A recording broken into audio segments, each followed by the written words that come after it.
Assalamualaikum warahmatullahi wabarakatuh. Salam sejahtera bagi kita semua. Salam, Om Swastiastu, Namo Buddhaya, Salam Kebajikan, Horas. Halo kawan pajak, senang sekali bertemu kembali dengan kawan pajak semua pada Pakistok. Pajak Kisaran Tol, tumbuh dalam kesadaran pajak episode kelima. Perkenalkan, saya Pajak Rizky selaku penyuluh KPP Kisaran yang akan menjadi host pada podcast Pakistok hari ini.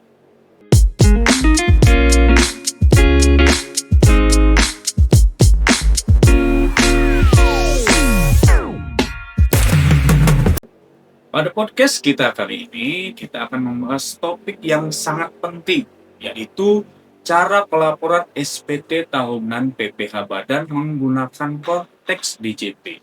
Nah, pada podcast Pakistok episode 4 sebelumnya, kita sudah membahas nih cara pelaporan SPT PPh tahunan orang pribadi. Nah, buat kawan pajak yang belum menonton dan men-follow akun podcast kami, ayo segera di-follow supaya kawan pajak tidak ketinggalan informasi perpajakan yang sudah kami bahas sebelumnya. Dan tentunya kali ini saya tidak sendiri, saya ditemani oleh dua orang penyuluh pajak KPP Kisaran, yaitu Kak Purnama Sari Saragi dan Kak Grina Apriana Tambunan. Halo kakak-kakak. Halo Kak Fajar. Kawan pajak, kita tanya dulu nih kabar kakak-kakak narasumber kita. Kak Purnama, gimana kabarnya Kak? Tentunya sehat dan penuh semangat karena kali ini kita bertemu dengan kawan pajak Kisaran yang sungguh luar biasa.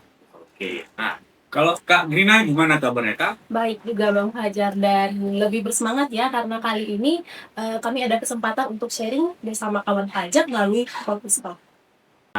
Kita langsung ke topik pembahasan nih kawan pajak. Sebagai pertanyaan pembuka ke kakak yang mana nih? Kita tanya Kak Purnama dulu ya. Ya boleh. Pada episode sebelumnya Kak, kan kita sudah bahas secara lapor SPT tahunan orang pribadi. Nah, sebelum lebih jauh, apa sih Kak SPT tahunan PPh Badan itu? Nah, SPT tahunan PPh Badan ini Bang Fajar dan kawan pajak semua, ini merupakan kewajiban yang dimiliki oleh kita sebagai wajib pajak badan. Nah, di dalam surat pemberitahuan SPT tahunan ini, kita akan menyampaikan kondisi ya, laporan keuangan ataupun kondisi perpajakan yang dimiliki oleh wajib pajak badan selama 1 tahun pajak. Nah, yang mana yang merupakan wajib pajak badan yang wajib lapor SPT di sini itu adalah perusahaan terbatas, kemudian CV, firma, koperasi, yayasan yang seperti itu ya. Nah, tapi khusus untuk wajib pajak badan instansi pemerintah, di sini kita tidak punya kewajiban untuk pelaporan SPT tahunan badan. Jadi untuk yang instansi pemerintah itu hanya memiliki kewajiban pelaporan SPT massa. Nah, perlu juga nih poin penting yang harus kita perhatikan kawan pajak bahwa SPT tahunan PPh Badan ini memiliki batas waktu. Yang mana untuk tahun pajak 2025 batas waktunya itu adalah tanggal 30 April 2026 nanti. Jadi buat kawan pajak yang memiliki perusahaan yang merupakan wajib pajak badan, yuk segera lapor SPT tahunan badannya ya. Nah, jadi tinggal beberapa hari lagi nih kawan pajak, batas pelaporan SPT tahunan PPh Badan. Ayo segera lapor SPT tahunan badan kawan pajak semua. Seperti yang disampaikan oleh Kak Purnama tadi, batas waktunya tanggal 30 April 2026. Kawan pajak, kita lanjut diskusi ke pertanyaan berikutnya ke Kak Grina. Nah, bagaimana Kak jika wajib pajak badan di sini terlambat ataupun tidak melaporkan SPT tahunan PPh Badan? Apa konsekuensinya Kak? Tentunya karena pelaporan SPT tahunan itu adalah kewajiban, kalau nggak lapor atau lupa terlambat lapor, tentunya ada sanksi. Jadi sesuai pasal 7 Undang-Undang KUB yang sekarang kita udah pakai Undang-Undang HPP ya, Undang-Undang Nomor 7 Tahun 2021, apabila wajib pajak badan yang terlambat atau tidak melaporkan SPT tahunannya, dia akan dikenai sanksi administrasi berupa denda sebesar 1 juta rupiah. Nah, jadi apabila ada wajib pajak yang tidak melaporkan atau terlambat melaporkan SPT tahunan, baik orang pribadi maupun badan akan dikenakan sanksi oleh DJP melalui STP atau surat tagihan pajak namanya. Nah, untuk orang pribadi itu 100.000, untuk badan itu 1 juta. Jadi jumlahnya lumayan juga karena kalau untuk keterlambatan atau tidak lapor, karena lupa kita kena 1 juta nanti. Nah, itu baru pajak. Jadi lumayan besar sanksinya. Jadi jangan sampai mendapatkan surat cinta dari kami, yaitu SPP atau surat tagihan pajak. Nah, pertanyaan berikutnya untuk Kak Purnama. Apa sih Kak yang harus wajib pajak siapkan untuk bisa segera lapor SPT badannya ini Kak? Nah, tentunya di sini ada beberapa tahapan ya. Tapi yang paling penting agar kawan pajak bisa laporkan SPT tahunan kawan pajak itu adalah kawan pajak harus memiliki yang pertama persiapan dokumen. Kemudian setelah kawan pajak persiapan dokumen di sini itu adalah persiapan dokumen berupa laporan keuangan tentunya.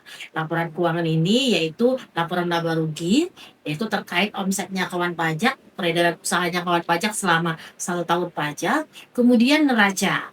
Nah, di samping itu, kawan pajak juga harus mempersiapkan bukti pemotongan ataupun bukti pemungutan atas pembayaran ataupun pemotongan pajak penghasilannya. Dan dokumen lain misalnya laporan perubahan modal, kemudian daftar penyusutan atau amortisasi aset, dan yang terakhir itu adalah rekapitulasi daftar pembayaran pajak yang sudah dilakukan oleh kawan pajak. Nah, kalau kita sudah mempersiapkan dokumen, selanjutnya kita harus melakukan tahapan yang kedua yaitu login, dan ya ini login melalui Cortex DJP, kemudian membuat SPT, dan yang ketiga itu adalah pengisian formulir induk SPT di laman Cortex-nya kawan pajak, dan yang terakhir itu adalah pengisian lampiran surat pemberitahuan. Jadi ada 4 tadi ya Kak ya yang harus disiapkan. Salah satunya itu laporan keuangan. Jadi kalau tidak ada laporan keuangannya, kita nggak bisa ngisi SPT. Ya kan? Terus kita lanjut ke Kak Grina. Nah, seperti apa sih Kak gambaran pengisian SPT tahunan PPH Badan menggunakan Cortex mulai dari login sampai kita submit atau melaporkan SPT kita Kak? Karena mulai tahun 2025 kita wajib lapor SPT tahunan dari Cortex, sudah pasti yang pertama kali adalah punya akun Cortex. Nah, akun Cortex yang dipakai ini bukan akun Cortex badannya, tapi akun Cortex PIC atau akun Cortex penanggung jawab utamanya. Kita login dulu ke akun Cortex menggunakan nick penanggung jawab utama, lalu masukkan passwordnya, terus masukkan captcha-nya, kemudian kita login. Nah, setelah login, jangan lupa untuk impersonate ke akun badannya.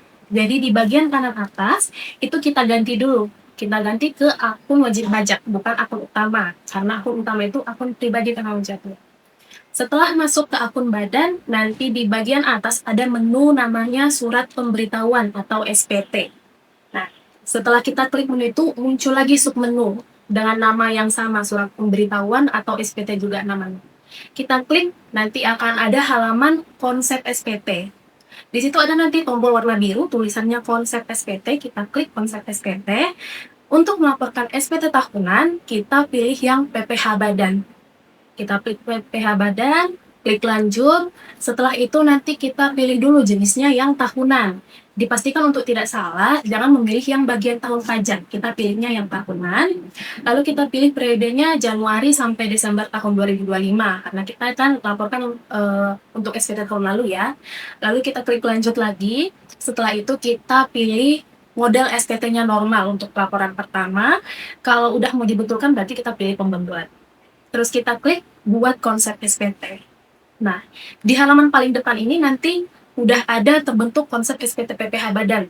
Sebelah kiri nanti ada tulisan icon pensil sama icon tempat sampah. Jadi kalau kita mau isi SPT-nya, kita klik yang icon pensil untuk edit, atau kalau ternyata konsepnya salah buat tadi, kita bisa klik yang bentuk tempat sampah untuk menghapusnya. Nah, nanti untuk pengisiannya, kita mulai dari halaman induk, baru ke lampiran. Jadi beda sama tahun lalu. Yang tahun sebelumnya kan kita dari belakang dulu ke depan. Yang sekarang dari depan ke belakang. Isiannya apa? Tentunya isi sesuai berkas-berkas yang udah kita siapkan tadi, sesuai yang udah dijelaskan dulu. Yang paling penting itu jangan lupa untuk impersonate gitu kan Kak. Iya, benar Nah, sekali. login dari orang pribadi atau PIC baru ubah atau impersonate ke NPWP perusahaan atau badannya. Karena Bang, kalau kita lupa impersonate kebingungan, di mana nih SPT tahunan badannya? Nggak akan nemu. Nggak ada ya Kak ya. Nah, Lalu pertanyaan berikutnya untuk Kak Purnama. Proses pengisian induk SPT ini Kak, itu seperti apa Kak? kalau misalnya untuk detail pengisian induk SPT ini tentunya nggak bisa kita paparkan karena harus membayangkan ya kawan pajak ya. Tapi ada poin-poin penting yang perlu kawan pajak perhatikan. Yang pertama, serangkaian ketika kita sudah masuk tadi seperti yang disampaikan oleh Kak Gina, kita klik bagian pensil, maka itu kita sudah langsung masuk ke bagian draft SPT-nya. Nah, di sini kita akan diberikan serangkaian pertanyaan, pilihan pertanyaan ya atau tidak, yang mana pilihan ya atau tidak di sini itu akan menentukan lampiran mana saja yang wajib kita isi. Nah, pada hidden formulir induk ya kita akan memilih yang pertama itu kita harus pilih metode pembukuan yang akan digunakan oleh kawan pajak. Jadi ada dua metode pilihannya. Yang pertama stelsel akural, kemudian yang kedua itu adalah stelsel kas. Nah, yang mana untuk stelsel akural ini adalah metode defaultnya. Nah, untuk yang stelsel kas dalam hal kawan pajak menggunakan metode pembukuan stelsel kas, di sini kawan pajak harus terlebih dahulu menyampaikan pemberitahuan kepada Direktorat Jenderal Pajak. Nah, kemudian ada lagi poin-poin penting yang harus diperhatikan, yaitu yang setelah tadi pemilihan metode pembukuan, kawan pajak harus memilih sektor usaha ataupun jenis usaha dalam laporan keuangan wajib pajak. Nah, di sini nanti ada beberapa pilihan. Yang pertama itu adalah sektor umum. Nah, kalau dikatakan sektor umum ini adalah yang umum, sifat proses bisnisnya kawan pajak itu adalah yang umum. Jadi bisa ada dagang, bisa ada kegiatan jasa. Nah, kalau misalnya kawan pajak merupakan pabrikasi, maka dalam hal ini nanti kawan pajak akan pilih di sektor usaha manufaktur. Nah, kemudian ada sektor usaha dagang. Jadi kalau kawan pajak, bisnisnya kawan pajak itu murni hanya perdagangan barang, maka pilihlah nanti sektor dagang. Kemudian kalau bergerak di bidang jasa, pilih sektor usaha jasa. Kemudian ada sektor bank konvensional, untuk bank konvensional, untuk bank syariah juga ada pilihannya. Kemudian untuk bisnis properti, asuransi, ini semua akan kawan pajak silahkan pilih, menyesuaikan dengan kondisi jenis usaha yang kawan pajak jalankan. Nah, di mana pilihan sektor usaha ini tentunya kawan pajak ini akan menentukan jenis rekonsiliasi laporan keuangan yang akan kawan pajak isi pada lampiran 1. Nah, sebenarnya secara garis besar di formulir induk SPT ini ada kurang lebih 10 bagian. Yang pertama itu adalah identitas wajib pajak, yaitu informasi nama wajib pajak, kemudian NPWP-nya, kemudian tahun pajaknya, alamatnya, seperti itu. Kemudian yang kedua adalah informasi laporan keuangan. Tadi ada nanti lampiran yang harus kita isi terkait laba rugi, neraca, perubahan modal, kemudian daftar pemegang saham, seperti itu ya. Nah, yang ketiga itu adalah penghasilan yang dikenakan yang bersifat final ataupun yang tidak merupakan objek pajak. Kemudian yang keempat itu adalah metode penghitungan pajak penghasilan. Kemudian yang kelima pengurang PPh terhutang, yang mana nanti ada pengurang PPh terhutang ini terkait fasilitas ya ataupun hal-hal yang menjadi dasar penghitungan pengurang pajak penghasilannya kawan pajak. Nah, di bagian keenam itu adalah perhitungan PPh status kawan pajak apakah kurang atau lebih bayar. Kemudian yang ketujuh itu adalah penghitungan angsuran PPh pasal 25 selama tahun berjalan dan untuk tahun berikutnya. Kemudian ada pernyataan transaksi, kemudian yang kesembilan itu lampiran lainnya, dan yang terakhir itu nanti pernyataan wajib pajak untuk selanjutnya menyelesaikan pengisian SPT tahunan kawan pajak. Namun untuk Video tutorial pengisian SPT tahunan PPh Badan ini itu sudah ada tentunya di laman Ditjen Pajak RI, di channel YouTube Direktorat Jenderal Pajak. Silakan nanti kawan pajak bisa melihat ya, bisa follow akun Ditjen Pajak RI terkait bagaimana tutorial pengisian SPT tahunan badan. Di sini sudah disesuaikan, Bang. Sudah ada beberapa jenis usaha sesuai dengan jenis usaha wajib pajak. Oke, jadi lengkap sekali ya Kak penjelasannya ya. Jadi kawan pajak di induk itu ada 10 bagian yang harus diisi, ya kan Kak? Nah, tadi Kak Purnama udah menjelaskan dengan angka. Nah, terus untuk pertanyaan terakhir ini untuk Kak Grina. Nah, Kak Grina, untuk lampiran SPT atau sama akhir pengisian SPT itu seperti apa Kak Grina? Untuk tahap akhir SPT itu di bagian bawah kita harus upload dokumen dulu. Seperti yang udah dijelaskan Kak Purnama tadi, ada dokumen-dokumen yang harus kita persiapkan. Dan yang wajib ada untuk SPT tahunan badan adalah dokumen laporan keuangan, laba rugi dan neracanya. Nah, itu yang harus ada. Dan untuk dokumen laporan keuangan ini kita harus upload dulu. Terus dokumen-dokumen lainnya kan ada kolom uploadnya tersendiri. Itu hanya diupload jika kita memang ada transaksi lain. Misalnya kita punya transaksi hubungan istimewa atau transaksi luar negeri, itu dokumennya diupload dulu. Setelah dokumennya semua selesai kita upload, kita tinggal scroll ke bagian paling bawah. Ada tombol bayar lewat. Setelah kita centang pernyataan, kita isi juga jabatan penanggung jawab utama itu apa, misalnya direktur atau ketua, kita klik bayar dan lapor. Dan sebelum bayar dan lapor, kita perhatikan juga status SPT-nya apa, bisa kurang bayar, bisa nihil, bisa juga lebih bayar. Kalau status SPT kita itu kurang bayar, saat klik bayar dan lapor, nanti Kortex akan kasih dua pilihan, mau bayar dari deposit atau mau bayar pakai GIG. Kalau misalnya perusahaan kita nih punya deposit dan depositnya cukup, nanti kita klik bayar pakai deposit, akan muncul lagi kolom untuk mengisi paspres tanggung jawab, terus kita klik konfirmasi, akan otomatis terlapor SPT. Jadi pembayarannya langsung selesai, ditarik langsung dari deposit, BPS pelaporan SPT udah keluar. Nah, tapi kalau misalnya kita pilih pembayarannya dari kode billing, kita klik kode billing, terus Kortex minta masukkan paspres penanggung jawab, nanti yang keluar adalah kode billing. Kode billingnya berlaku 7 hari. Nah, saat kode billingnya belum dibayar, status SPT-nya itu masih belum terlapor ya. Status SPT-nya itu masih menunggu pembayaran. Kapan SPT-nya statusnya berubah? Saat billingnya dibayar. Setelah billing kita bayar, keluar TPN, otomatis status SPT-nya nanti berubah dari menunggu pembayaran ke sudah lapor, BPS-nya masuk ke. Nah, kita kan sebagai perusahaan belum tentu kita kurang bayar ya, belum tentu kita harus bayar pajak terus. Bisa jadi ada yang nihil, bisa jadi ada yang lebih bayar malah. Gimana kalau statusnya nihil atau lebih bayar? Kalau nihil gampang, tinggal bayar dan lapor, masukkan paspres, udah selesai, langsung selesai terlapor, ada BPS. Tapi kalau lebih bayar, nanti Kortex minta kita isi rekening dulu. Karena nanti setelah diteliti dari kantor pajak dan ternyata memang lebih banyak, itu kelebihan bayarnya akan dikembalikan ke rekening. Nah, setelah rekening diisi, kita klik bayar dan lapor, masukkan lagi paspres isi penanggung jawab, udah BPS-nya langsung keluar, permohonan pengembalian lebih bayarnya otomatis masuk ke KPP. Nah, jadi Bang Fajar, Direktorat Jenderal Pajak di sini kan tentunya kita bersikap adil ya, karena memang prinsipnya seperti itu.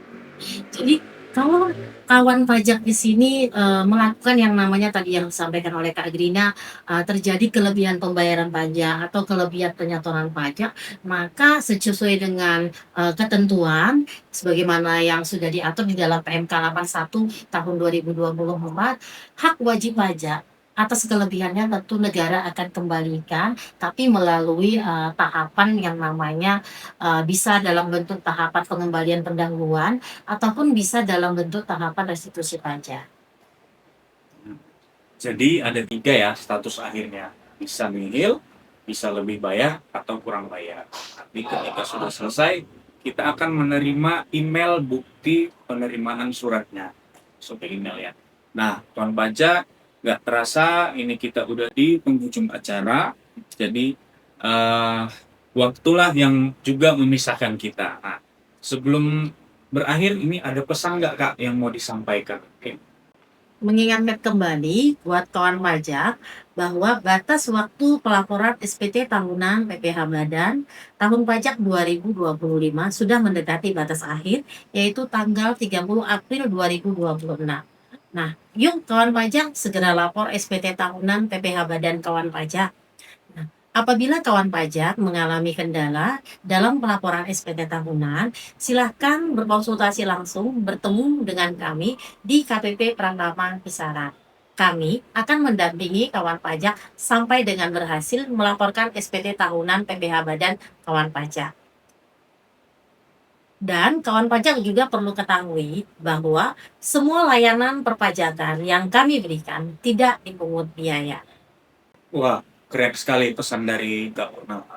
Kalau untuk Kak Gina, ada Kak? Dan kami juga mengingatkan kepada kawan pajak untuk hati-hati terhadap penipuan. DJP tidak pernah mengirimkan file dalam bentuk APK. Jadi kami himbau sekali lagi kepada wajib pajak untuk berhati-hati terhadap informasi yang diterima mengatasnamakan DJP, baik berupa link, telepon, ataupun pesan WhatsApp. Harap wajib pajak untuk dapat mengkonfirmasi dulu ke kantor pelayanan pajak terdekat atau bisa konfirmasi ke krim pajak di 1500-200. Kemudian kami ingatkan kembali untuk aplikasi M-Pajak dari DJP itu hanya bisa di-download melalui App Store dan Play Store dengan nama developernya Direktorat Jenderal Pajak. Demikianlah podcast Pakistalk tumbuh dalam kesadaran pajak episode kelima kali ini. Terima kasih untuk kawan pajak semua. Kami mohon maaf apabila ada perkataan kami yang kurang berkenan. Sampai ketemu di podcast Pakistalk berikutnya. Pajak kuat, APBN sehat, Indonesia sejahtera. Yeay.